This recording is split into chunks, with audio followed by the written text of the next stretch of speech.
morning session, and our first session is here. It's going to be presented by Rachel, and I always look forward to listening to her speak because the amazing way she presents these programs is just mind-blowing. So welcome, Rach. Thank you so much, Louis. Always good to see you. And we will give the time now over to you. Good morning. I'm going to start this morning by answering some questions. I had a couple of good questions last night that came up. And just a reminder, don't forget your question cards. If you have any questions today, feel free to write them down and obviously give them to me after the program. And I'll be happy to answer them for the next one. So the first question I had was a question about autoimmune disease. In particular, someone was referencing a type of demyelinating, or something that attacks the nerve sheath that goes around the nerves and helps the transport of the messengers along the nerve. And so this poor person, unfortunately, has something that's attacking that. Now, autoimmune disease, there is so many of them, but all of them essentially have the same or a similar sort of problem. Your own immune system has malfunctioned at some point and starting to attack your own body tissue. Now, there could be lots of different causes for that. It could be a virus that you may have had, or exposure to some sort of a chemical or environmental toxin. There's lots of different reasons for it. Some people have got a bit of a genetic predisposition, so a sort of a chronic low-grade inflammation can obviously uncover that. So there's lots of different reasons, but one of the most amazing things about autoimmune disease is it does actually respond very, very well to lifestyle intervention, and in particular, that whole food plant-based diet. So we're talking all your fruits, vegetables, nuts, seeds and grain in their least processed forms, and removing all animal products out of the diet. And that has been shown to have very, very profound effects across a whole variety of autoimmune disease, even things such as lupus, which is very hard to treat. Some people are having, I wouldn't say a cure because it's always sitting in the background, but they become symptom-free and it controls any outbreak that they may have. So one of the most amazing things about lifestyle medicine is it can do things where drugs can't. Now, the other one is take the salt out of the diet. So if you're putting lots of added salt in, salt also promotes the autoimmune flare-ups and severity. So the two things I would recommend is basically getting onto that whole food plant-based diet and removing added salt from your diet. Obviously there's salt naturally in all of those good foods. I'm not suggesting that you try and extract salt out of that. Natural forms of salt that are found in those foods are fine. And the three talks that are really targeting, that I do, that really target inflammation and obviously the undercurrent for autoimmune disease is the talk that I do on immunity, which I did last night, the talk that I'll be doing this morning, which is on cancer, and the one on antioxidants. That's another really big one that's used for autoimmune disease, and I'll be doing that next Saturday afternoon. So I'll be covering each of those topics. You can use all of that information and apply it to autoimmune disease. Now, the other one was a question about caffeine, health benefits of caffeine. There are none. None that I would recommend anyway. Now, this is actually a destructive drug. There is no other way to put it. It's a destructive drug. It has similar properties to drugs in that it causes tolerance and addiction. So I cannot say that this is a safe chemical to put into your body. I'll give you a list of just some of the things that it does to you. And I will be discussing this in a bit more detail in my talk on mental health. It constricts blood vessels, which reduces the blood supply to the brain by 30%, and thus reduces the oxygen and the nutrients delivered there. It raises the blood pressure, speeds up the heart rate and can lead to abnormal heart rhythms. It dehydrates you, as it's a diuretic. With sleep, even if it doesn't stop you from falling asleep, with most people it does, but some people say, no, I can have a cup of coffee before bed. It's not the point. The type of sleep that you get is completely disrupted. You lose your deep stages of sleep. Even if you are tolerant to the effects during the day, you're going to lose those deep stages of sleep. And that's the stage where you restore your body. However, guess what? You stop restoring your body. So that's one of the main things it does. Makes your bones more brittle, makes you more prone to osteoporosis there, and it literally robs you of your future life. So there is nothing in caffeine that gives you energy. It borrows from your system and you can't get that back. So you are literally taking away years of your life the more caffeine you drink. So there is nothing good about it. And I will say, you know, God doesn't want you to put drugs into your body. This is the temple of the Holy Spirit. The last thing He wants you to do is cause damage to it. So even on a spiritual level, I think it's actually really pertinent that we avoid anything that can bring that sort of harm to our body. So that's my little spiel on caffeine. Like I said, I've got nothing good to say about that one, but I'll be revealing some more about that in my talk next Saturday morning. So you can get some more information then. All right, so just a reminder again, don't forget your question sheets. And you can ask me anything you like, even if it's unrelated to what I've presented today. And don't forget my website, drrachel.com.au. Always put the .au after it, because otherwise you'll go to a different Dr. Rachel who has nothing to do with what I do. Now, on that website, there is all the health editorials there. So basically all the talks, I've put it into a written format and you can literally just print that out. Or you can read it and take a few notes from there that are relevant to you. And I'm quite happy for you to print them and to share with others. There's nothing in there. I'm not suggesting I have any copyright over these things. This is information that's in the public domain. I just collated it there for you to make it concise and easy to use. So I use it with my patients. I use it with anybody who needs the information. So feel free to use it anywhere that you like or anyhow that you like. All right. Today we're going to have a talk about cancer, something that's come sort of close to my home life long after I actually put this talk together initially. Obviously I've added and taken a few things away over the last few years, but obviously it came home to my family in the recent years, and so who would have thought that when I put all this information together I would actually have to use this in my family setting. Now it is the most feared of all diagnoses for a good reason. Obviously when somebody comes in, it's a very life-threatening thing to them. Suddenly they're confronted with their own mortality at this point. So it is important to address a few things in this area. Now, some of the statistics, here we go. So every year we have about 165,000 new cases of cancer diagnosed here in Australia. About half of all Australian men and women will be diagnosed with cancer by the age of 85. It's one of the leading causes of death in Australia, and in the 1980s the cancer survival time was about 50%. Good news today is we're close to about 70%, but there's even some cancers where we can get that as high as 90%. And the most common cancers in Australia, not including all the little tiny skin cancers, but they're prostate, breast, bowel, melanoma, and lung cancer. Now we're going to have a little science lesson first, but in cell biology. We're going to actually talk about what cancer actually is. Well, it's a disease of the cell itself, and that's where our bodies have these abnormal cells which grow in a very uncontrolled manner. They're abnormal in size, shape and function. They can virtually grow anywhere in the body. They grow eventually to invade and damage surrounding structures and even spread to other regions of the body. Now, contrary to what most people think, it is usually a slow process that takes several years to decades to develop a cancer. Occasionally, and I've seen this more recently, it is a more rapid process, and it usually occurs in stepwise phases or processes. Now, let's have a look at benign versus malignant tumours. These are words that we will often come across when you go to a doctor. These words are used quite frequently, so let's differentiate between them so you know exactly what we're talking about. Now, in benign tumours, there are abnormal cells, but they still resemble the original tissue that it rises in.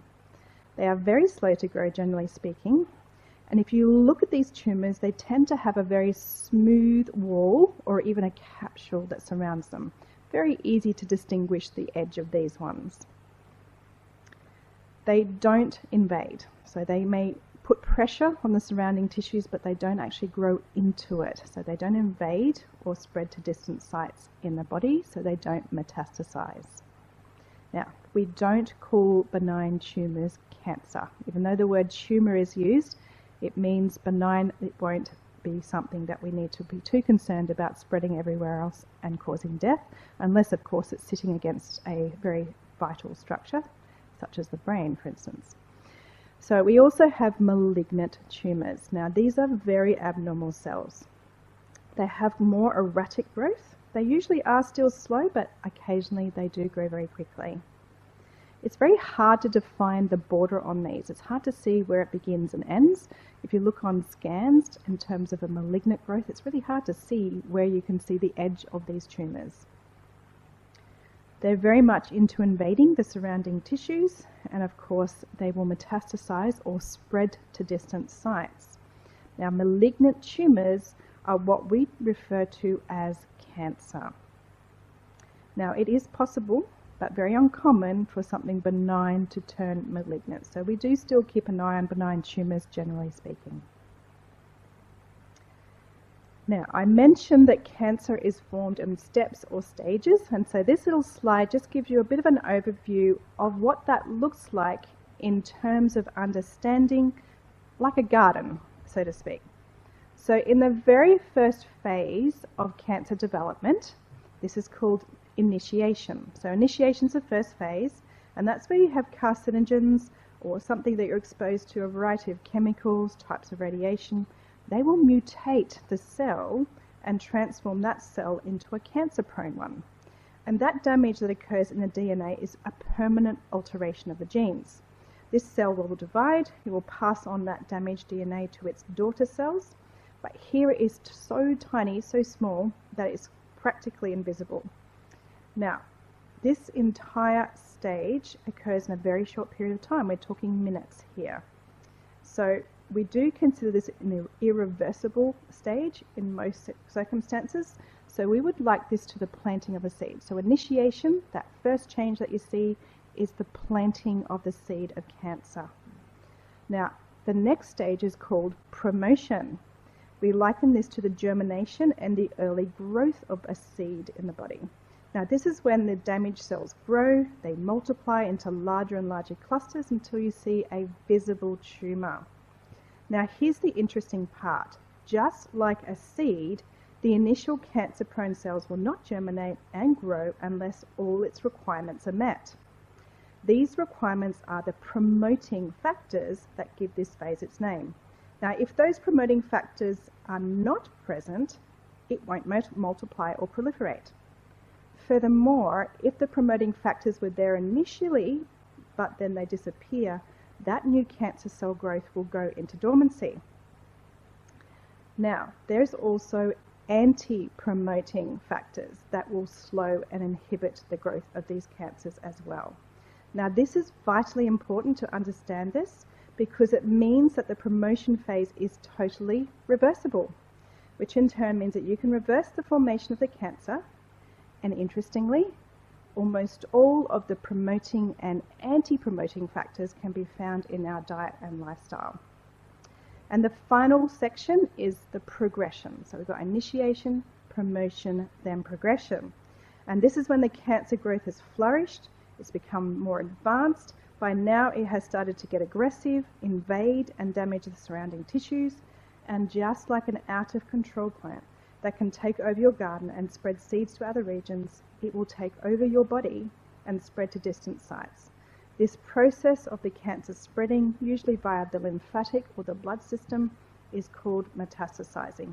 This part is extremely hard to treat once we get to that stage. Now let's have a look at some of the risk factors, things that can actually lead to cancer. Older age, definitely a risk factor. We can't do much about that one. As we get older, those genetic mutations in our cells increase and thus more cancers will be initiated. Anything that causes chronic inflammation in our bodies can both initiate a cancer, like a chemical carcinogen, and also promote its growth. So in the seed to plant understanding of cancer that we've just illustrated, chronic inflammation is the great cancer gardener. Now, the predominant risk factors in our lifestyle include poor choices in our diet, physical inactivity, obesity, which is causing chronic low-grade inflammation, alcohol consumption, smoking, excessive sun exposure. All of these obviously are in our control, and at least a third of cancers are entirely preventable just by making those good choices. But we also have things such as viruses, wart viruses, hepatitis B and C, glandular fever. All of these things can cause genetic mutations. And finally, there's a whole host of chemical carcinogens out there. Now, I mentioned two of the biggest ones, obviously cigarettes and alcohol, but there is plenty of others in our environment, and it's almost impossible to remove these. And I will say, there is a reason why we don't need to worry too much about these. Obviously, remove what you can, but don't worry about the rest. And that is because a carcinogen or a chemical carcinogen is not necessarily the thing that will lead to cancer. And I'm just going to talk about a sort of an area that this happened to get some more information in. It was based on something that happened in the Philippines a few decades ago. And that was essentially there was all these children developing a very rare form of liver cancer. And so they quickly identified that it was coming from a toxin, a carcinogen found on the peanuts that they were eating. But interestingly, not all the children were getting cancer. There seemed to be a subgroup that were, and the others weren't, despite eating all of the same foods. And so what they discovered, and that was by a gentleman by the name of T. Colin Campbell, who's written some wonderful material on this, they discovered it was the children from wealthy families who were developing cancer. The poorer children weren't, despite eating the exact amount of, essentially the same amount of peanuts. And so they realized it was something else in their diet that was actually promoting. So they all had the same trigger, but remember that second phase, the promotion phase? Well, they found that their diets high in animal protein were actually promoting the cancers in these wealthy children. They had diets that were very rich in dairy products and chicken. And so once they removed that or got that more equal in terms of these children, then that liver cancer managed to die out again in terms of its frequency. So animal protein in particular is a promoter of cancer, and that's been proven time and time again since that early research was done. Lots and lots of further research has been in that area, and it definitely looks like it's a very strong trigger to keep that cancer growing. Now let's talk a little bit about genetics. Genes are not static, meaning you're able to actually turn genes on and off. It's not something you're born with and that's the end of the story. It really depends primarily on lifestyle choices. Just because you carry a certain genes that put you at a greater risk of a certain cancer does not mean you will go on to develop that. It's not a death sentence. Your health choices will make a significant impact on how those genes are expressed. So your genes are not primarily responsible. It might increase your risk, but what you do with your lifestyle is the one that actually increases the most risk for you. Now, there are two basic factors that make it far less susceptible to cancer, make you far less susceptible to cancer. The first is having a very healthy immune system, and we talked all about that last night.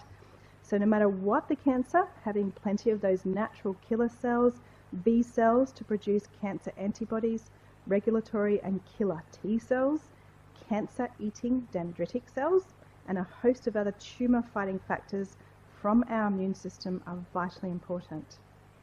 The second part is lowering the inflammation in our bodies. Now, they're not mutually exclusive. It's vital to reduce the inflammation to have a healthy immune system.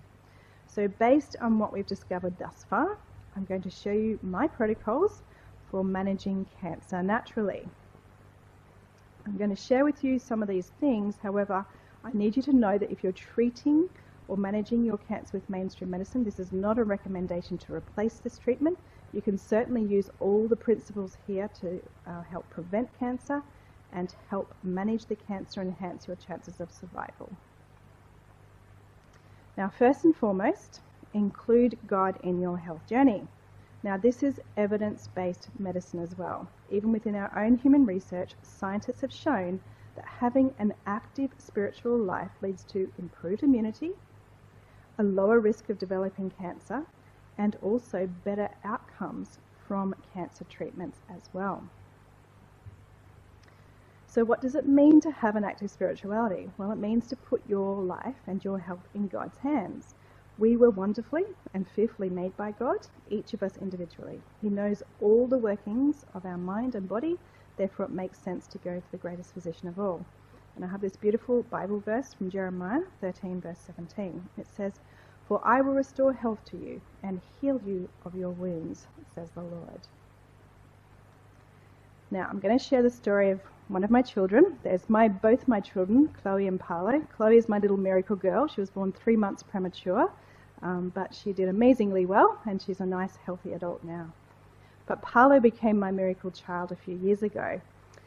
And this is essentially his story, and I put this in here because it's a very personal thing, and I used all the strategies that I had researched before to put into place for him. But first and foremost, I'll just share what actually happened with him. He was 16, he just got his driver's license, and he was very desperate to drive actually, as all most young boys are. They want to get behind that wheel. And so he got his little card, and Rui decided to take him for his first drive. But he came back within the first 5 minutes because he couldn't hold the steering wheel. He just couldn't hold his arms up long enough to be able to keep driving. And it was really odd. I thought, that's not normal. He's a young boy. He was actually relatively fit. He used to be a state runner. I thought, that's very unusual that he can't hold a steering wheel. I've never heard of that. There's something desperately wrong here. And so obviously I ordered some scans, and I told Rui to take him to the scan while I was working the next day.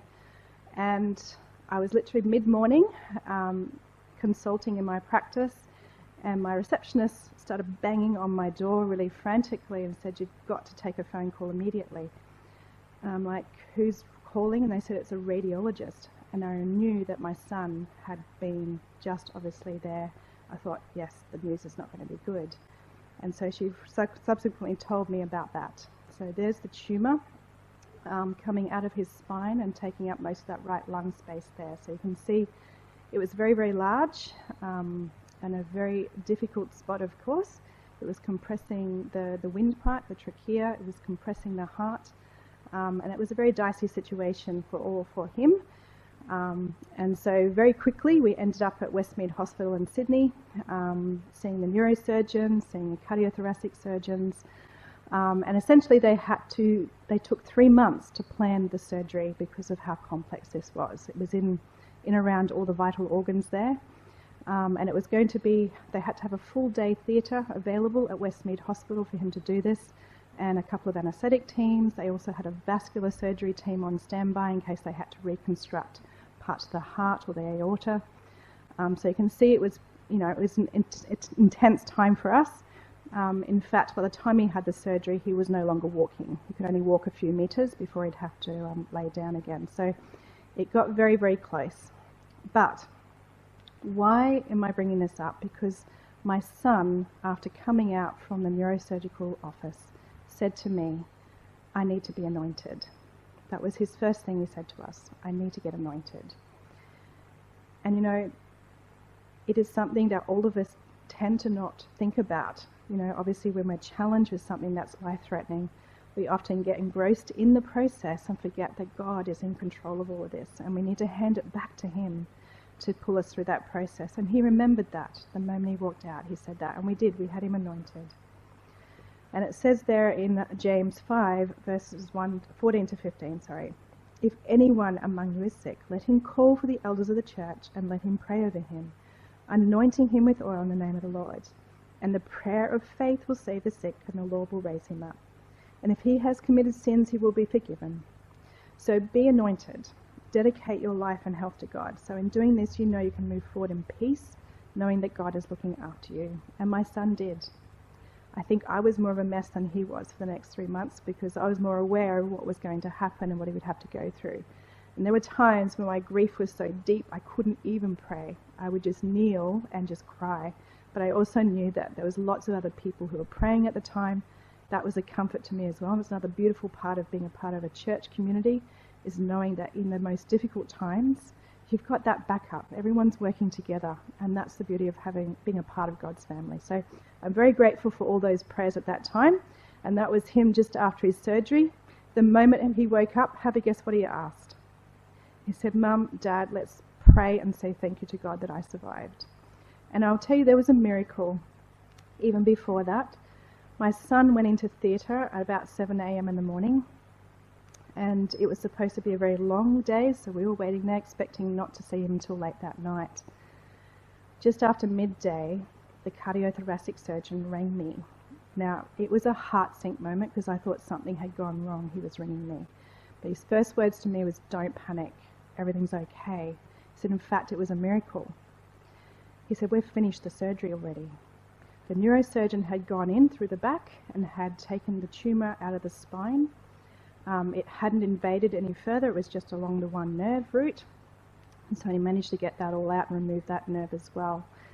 And then he closed up and they had to manoeuvre him so they could open up the chest, basically pull the ribs apart, get in there and get the tumour out from near the lungs.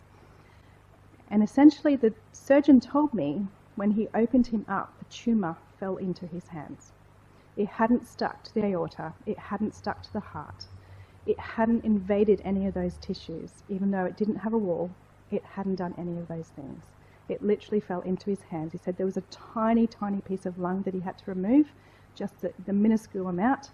He said the rest of it, it literally took me 45 minutes. That should have taken me several hours. He said he'd never seen that in his career of decades and decades.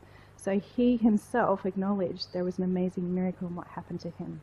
Now I don't know if it was all of the lifestyle treatment that he went through. He went through it all. I put him on every possible regime that I could and I knew based on what I've researched. And you know what? He was faithful with it all. He was a faithful prayer. And obviously we had all the prayers of everybody else. And so I know God was responsible for that. And obviously we worked with God in that process. But anyway, there he is, just after he thanked God for the miracle. And then that's the next photo now, with my two kids there in South Australia recently. And he's now 6 foot something tall. Obviously the tumour was stunting his growth because after the tumour was removed, he just grew massively. So there he is, a nice healthy boy. And he's been clear for the last 3 years of checking up. So praise God for that. So here's the first prescription from personal knowledge.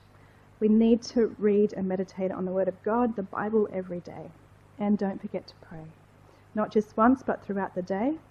And obviously, be anointed. If that's what you need, and most of us do at some point in our lives, don't be afraid to be anointed and put your health in God's hand. So the next thing we need to do is to manage the mindset.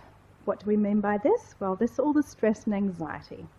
The things in our lives that cause chronic stress and the stress hormones that can damage our immune systems and cause chronic inflammation.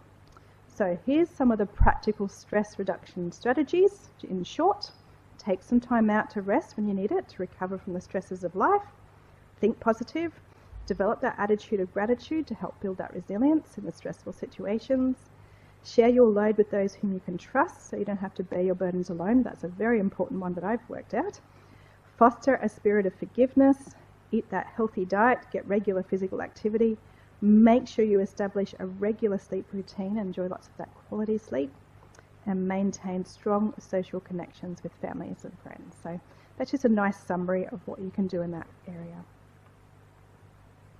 Now let's look at the diet. We're going to look at what we don't have first before we look at what we do have. Now we need to avoid the very pro-inflammatory foods. So this is not just with cancer, but with any sort of immune issues or autoimmune issues.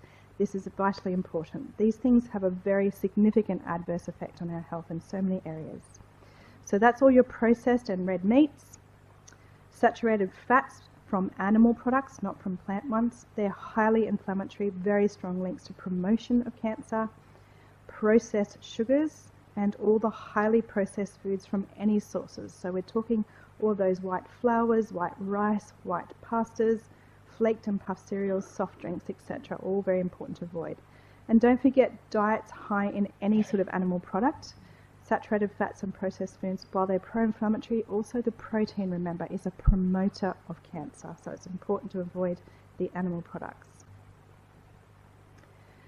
The other thing that we need to avoid is the food additives. There are so many, there's thousands of them now, but some of the big ones are MSG and its related compounds. Often there's just a slight difference between MSG and these other ones, and they've given them a new name. But artificial flavours, colours and preservatives of all kinds, all of the artificial sweetness, and this is a very big one. This is a one that's used a lot in the alternative vegetarian-based meats. hydrolyzed vegetable proteins. They're very toxic things. You want to avoid that as much as possible. Now, that's just a few. I can't possibly name them all. There is whole books written about these and all the different ingredients and what they are.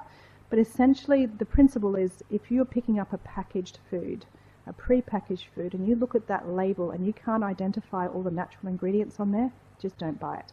Those numbers, those, strange names, they're not food. They are chemicals. And there are chemical companies all around the world now whose only goal is to produce these chemicals to make the food obviously more addictive and taste better, so that you'll keep buying these sorts of foods. So read your labels, just check them up, make sure they're okay, or use something fresh. So on the other hand, we have the anti-inflammatory foods. This one's, again, a very easy one to find. And that's from the whole food plant-based diet with all those amazing natural compounds, all those nutrients and antioxidants and fiber. So all your fruits and vegetables, those rainbow of colours that you can see there, just increasing fruit and vegetable intake alone has significant benefits on, improving your immunity and reducing that cancer risk. You also have all your whole grains, nuts, seeds and legumes. Lots of amazing properties there, and anti-promoters in particular to the growth of cancer. And there's also a very strong link between low-fat diets and enhanced immune function. So bearing in mind that that whole food plant-based diet is naturally low in fat. Now there are some very specific natural compounds that are very helpful and protective when it comes to cancer. Now you get these from your diet though. In terms of supplements, they tend to do the opposite. Some of these high vitamin supplements or antioxidant supplements actually seem to have a counterproductive effect. So always get these things from the whole food rather than from a supplement to get that benefit to help prevent cancer and also manage it. So the first one there is the bioflavonoids, which are found in a whole range of fruits and vegetables. The omega-3 found in flax or linseed, walnuts and soybeans, not from fish.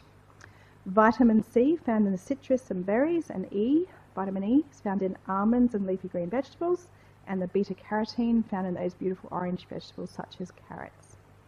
We've also got lycopene, which is found in tomatoes and watermelon. The lycopene in tomatoes, you access that when they're cooked, so you have to have cooked tomatoes to get the lycopene. Curcumin, which is found in the turmeric root, and more research has found obviously that curcumin alone doesn't seem to produce the benefits of having the whole turmeric root. So clearly there's more in the turmeric other than the curcumin to get the benefits that you're looking for. Minerals such as selenium, found in the Brazil nuts, and also some sunflower seeds have them as well. And don't forget fiber. That's a huge one. There's so many foods that are deficient in fiber these days. Certainly can get them readily in all of your whole grains and your legumes and fruits and vegetables, and you need about 40 to 45 grams a day. That's a huge amount if you think about how much and you calculate how much you're having in your diet. We definitely need to push that one. It's a big one to help prevent cancer. Now, these are your anti-cancer foods. They're also your anti-autoimmune foods as well. The big ones here are your greens, your beans and your berries. If you remember nothing else from this talk, it's your greens, your beans and your berries. So there's a reason for that. In terms of the beans or the legumes, at the top of the list are your chickpeas, your soybeans and lupini beans.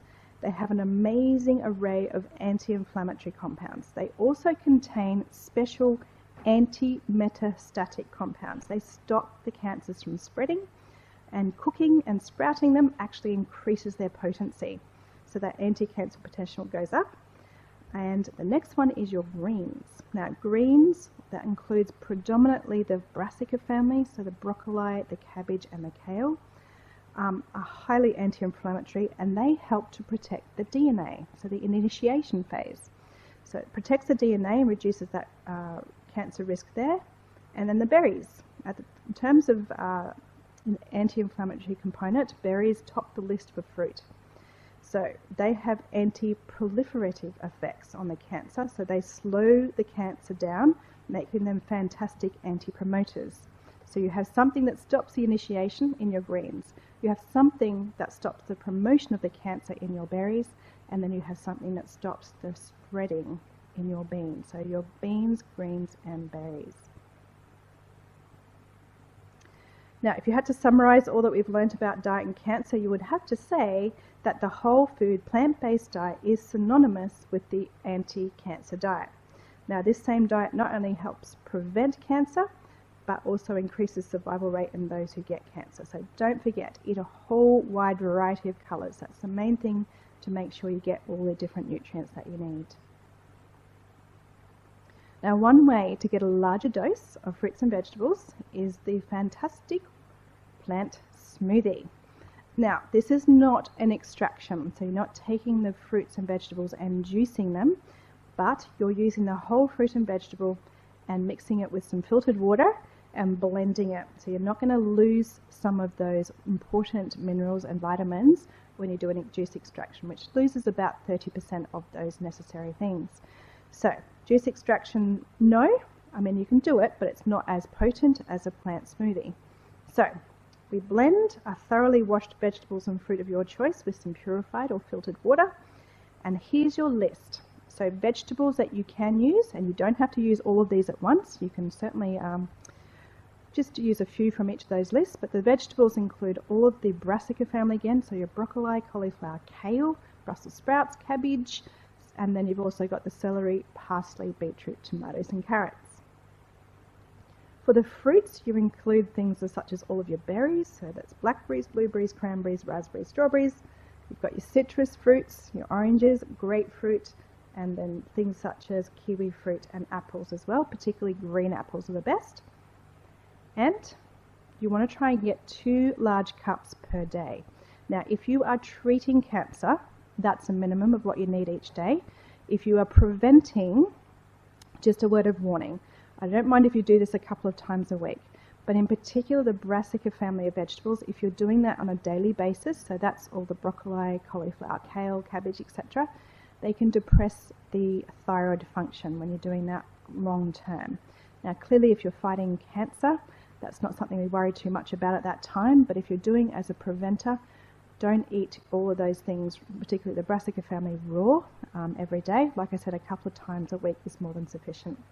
Now, if you want to turn that into a meal that you can have, you would add in a few nuts or seeds to that. And you can also add in any of your favourite powders. It might be some ACI berry powder or some barley greens or something like that, just to give it more of that antioxidant power as well.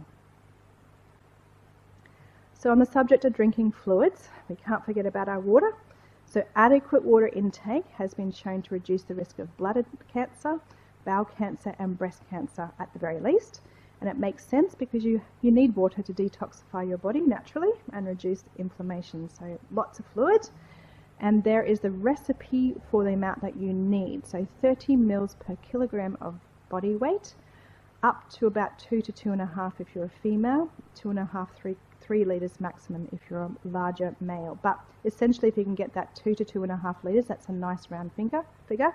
But 30 mils per kilogram per day is the amount up to a maximum. Now, cooking methods. Another very important part to address is how you cook your food, and we need to avoid those pro-inflammatory cooking methods. And these are the dry, high heat. Grilling, roasting, frying, baking and barbecuing, something we all love to do here in Australia. And why? Well, because it increases these harmful advanced glycation end compounds, these age products. And they're formed up to 100-fold times more than when they're in the uncooked form. So this causes lots of oxidative stress and inflammation that we want to avoid. And the foods that are very susceptible to forming these AGE compounds include your meat, cheeses, eggs, butter, cream, margarines and oils. So essentially all the animal products and the highly fatty foods are those that we really do need to avoid using in those harmful cooking methods. So the anti-inflammatory food preparation, obviously, eating things such as salads or fruit salads or just the whole fruits and veggies in their raw form, a fantastic way to get them in. But obviously there's things that we do need to cook, such as those root vegetables and the brassica family and the legumes, for example. So we use the moist, low heat temperatures. So we're talking about boiling, steaming, poaching soups and stews, for example. So obviously we're not going over 100 degrees here because we're using water. But if you're using oil to fry or bake, your temperatures are going 180 to 200, even 250 at times with the barbecues. So yeah, it's the low moist heat methods where you won't get into too much danger with the AGE compounds.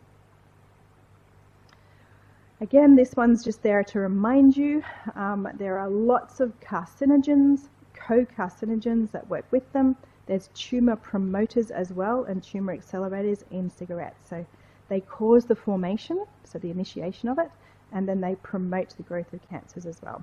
Now with alcohol, there is actually no safe level either with regard to cancer risk.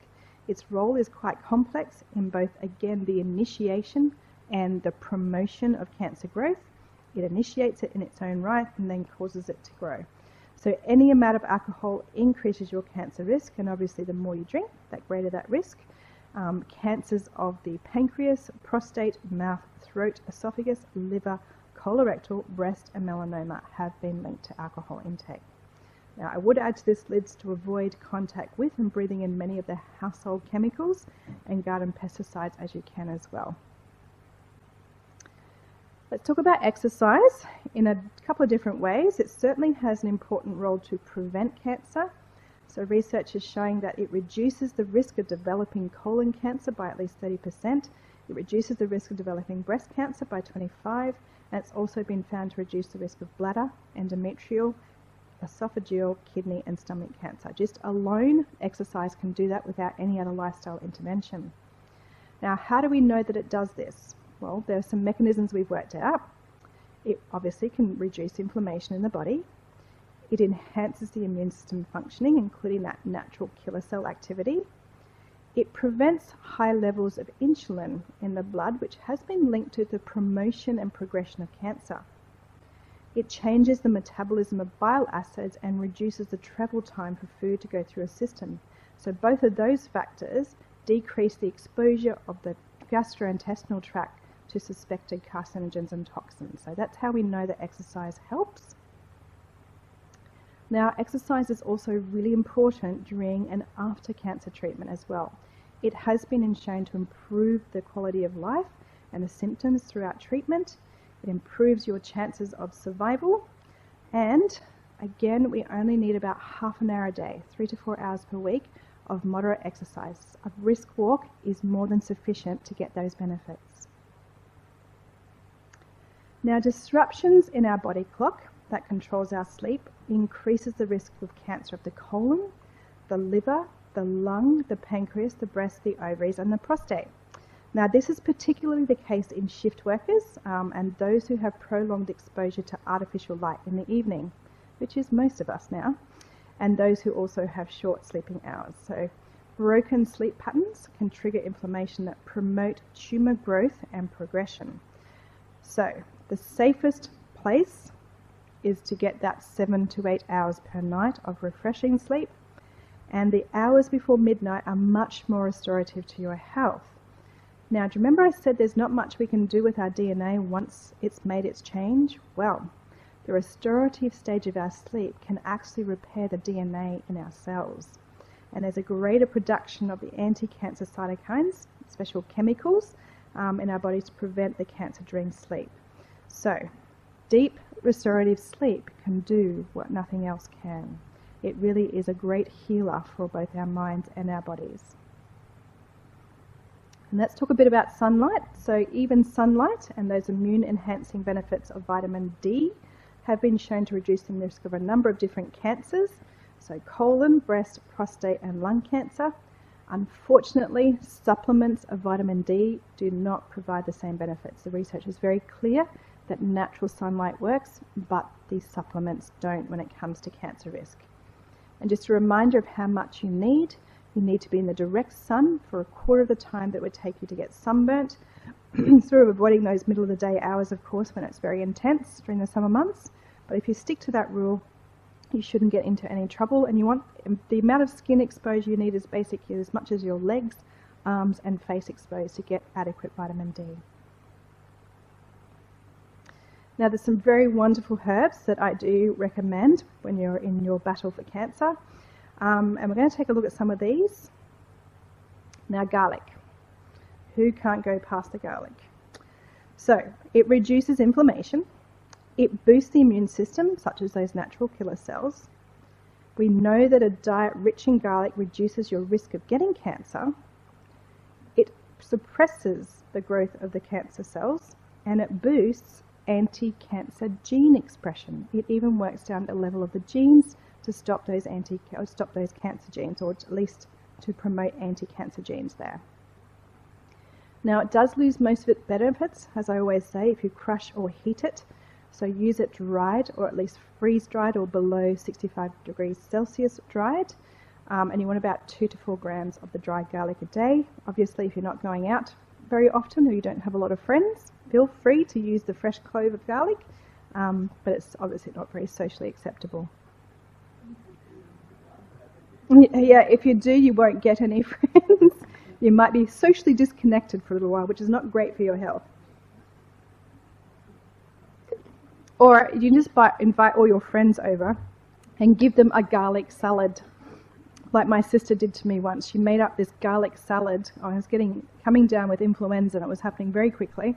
And I had a talk to do, and she said, "That's all right, I'll fix this." And she chopped up, I don't know, probably a whole head of garlic with some parsley and said, "Eat this." And I'm looking at it going, "All right, I'll do it." So I ate this thing, but nobody could get near me for the next 3 days. In fact, the hotel room that I was staying in, the whole room, the sheets and everything, I just was emitting all those sulfur compounds out of my skin. So it didn't really work in that regard. But I did get rid of my flu very quickly, though. So it was good for that. All right, astragalus, another deep immune stimulator. We looked at this last night. But in various cancer models, it's been shown to stabilise and even shrink tumours, and it has anti-proliferation or anti-promoting factors and promoter tumour killer function in some of the immune cells. So it has been shown to improve cancer survival time. So all of my patients are on astragalus, and all of them use the plentiful garlic in their diet. And the dose is 2 to 6 grams of the dried root daily. Now this one's a relatively new kid on the block. Some research is happening in this place for how it looks in terms of treating cancer and immune issues. Triphala is actually a formulation made up of 3 fruits, and it comes from India, where they make this particular brew, so to speak, and they dry these fruits and make up this powder. But it turns out to be one of the most powerful antioxidants known to man, this particular combination. So you can see why it would produce the sort of benefits that we're looking for. Extremely powerful antioxidant, like I said. In the laboratory setting, it's been shown to have very promising effect on a whole lot of different cancer cell lines, including the colon, the liver, the pancreas, the stomach, the breast, ovarian, and they have both anti-proliferative, so into that promotion phase, and anti-metastatic effects as well. So we're looking at, there's some animal studies that looked positive already, and there's some early human research that's showing some positive effects. So Triphala is a new one that's coming along, and I'm just starting to put my patients on this who've got cancer as well. And the dose is 2.5 grams each day. Certainly you can throw that into the smoothie. It's apparently very bitter. I've never actually tried it myself. Throw that into a smoothie, or you can make whatever you like out of that, or put it wherever you like. But yeah, 2.5 grams. It's not a huge amount, and it's quite powerful. Now the Siberian and Panax ginseng, both of these are very similar in terms of their active compounds, but they have been shown to restrict cancer cell growth and proliferation, invasion and migration, and they also promote the death of cancer cells through apoptosis, it's called. And the dose there is 3 grams of the dried root daily to get those benefits. And the final one is St. Mary's thistle. There's been some direct anti-cancer activities found for this particular herb in the research, but evidence is not as strong for this one compared to the others. But certainly doesn't harm to use this one, and it's actually great for the liver as well. And remembering, if obviously people who are on chemotherapy, there's a lot of damage that can happen to the liver. This actually helps to protect that. So the dose is 1 to 4 grams of the dried seeds daily. So it's a nice one to add into. So here's my final prescription for you. Always, like my son did, he was very faithful, put your life and health in God's hands, either in your efforts to prevent cancer or manage the disease if you've received that diagnosis. Make sure you manage the stress and anxiety in your life. Choose to eat a whole food plant-based diet paying particular attention to your greens, your beans and your berries. Include plant smoothies as often as you can. Drink plenty of that detoxifying water. Use those anti-inflammatory, low moist heat cooking methods. Avoid smoking, alcohol, household and garden chemicals. Always include exercise in your health journey, just half an hour a day of a brisk walk. Get adequate restorative sleep, trying to get as many hours in before midnight. Always enjoy a daily dose of appropriate sunlight. And don't forget particularly the herbs, the garlic, the astragalus and now the triphala as well. Thank you very much.